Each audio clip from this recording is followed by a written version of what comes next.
Discussion about lack of investor familiarity, liquidity, lack of awareness on STO and lack of standard, lack of investor familiarity. Getting investors to invest in a new investment is a difficult task, which has certainly been true with security tokens. For example, at the time of writing, the total value of assets that were issued was still less than 2 to 3 billion US dollar. Liquidity. While it's easy to issue a security token, getting investors to trade them is a different story. For example, the monthly liquidity or volume of security token trade is still limited and consists of less than 10 million US dollar per month. Lack of awareness on STO. Whilst many people know about Bitcoin or cryptocurrencies, a small number know about security tokens, including readers of this book. Lack of standard. There are numerous STO inactivities taking place globally on various blockchains. Whilst these barriers are significant, interest remains and a growing number of major players in the capital market are experimenting with blockchain.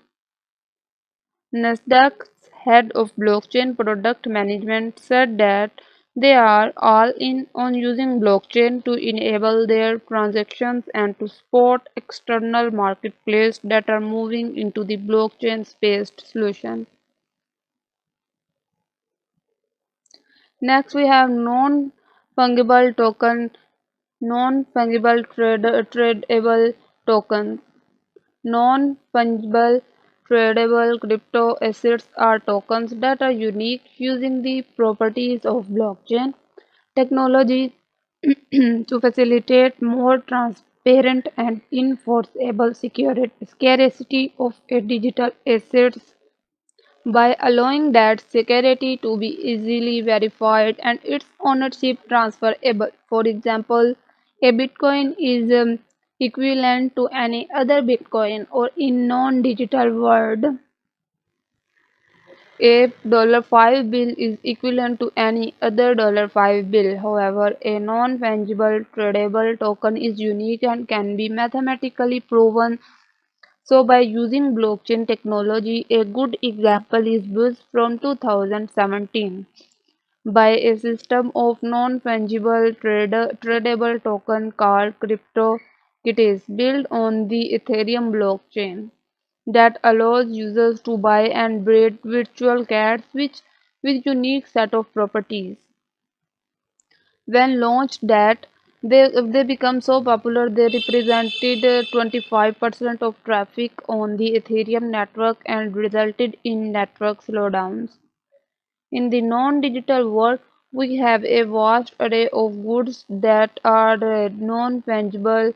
Your house or a piece of art you made is likely to be non-fungible and it's unique, and there are no two of the same kind. The sport memorabilia industry, estimated to be worth over US $5 billion annually, is a good example, with people collecting not only bespoke items like jerseys worn by the certain player to more widely available but still rare ones like Rocky sports cards. Many Magic the Gathering and Pokemon cards are worth thousands of dollars, and there are already vast array of digital goods that would be considered non-fungible, including internet domain names with many selling of high price. For example, the domain is